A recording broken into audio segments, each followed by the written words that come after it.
Thanks for watching. Please like and subscribe. I'd greatly appreciate it. Have a good day. All right, ladies and gentlemen, first step on this, went ahead before I even left the residence or left my facility, as I went ahead and cut actually cut 3 sections of clay flue tile. Uh, this is approximately 4 inches in height. It's 13 by 13. And what I'm going to do now here is, you see I brought just a little kind of a trowel, chisel thing, and hammer. I'm going to clean off. You can see the existing clay flue tile coming up. But what we've got here is we've got mortar from the masonry crown that's lipping over this, and I can't get it flat. I can't get this relatively flat on the bottom. So I'm going to have to clean off this section right here, and then I'm going to have to clean off this section right here before I place this and then do the crown overlay. So that's what we're doing right now.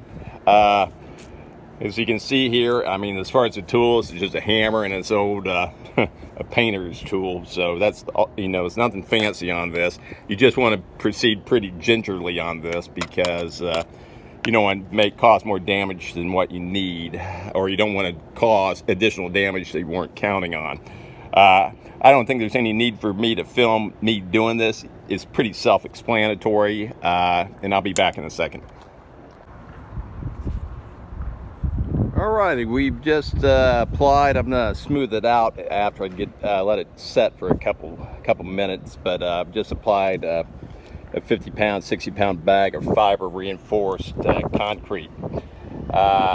Pretty thick. I went ahead and used up the entire bag, although I probably could have got away with only using about 80% of it. But I've already mixed it up. Might as well utilize it, because I can't salvage it.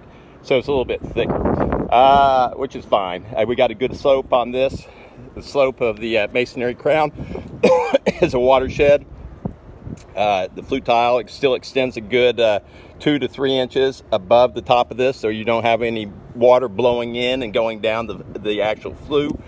I'm going to put the cap on in a minute. The cap is right there.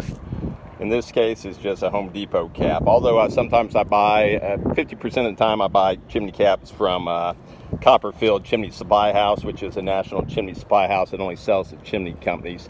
A lot of times I use stainless too, so sometimes we're looking at customized caps, etc. I'm going to smooth that off too, kind of flange down, spall it over a little bit.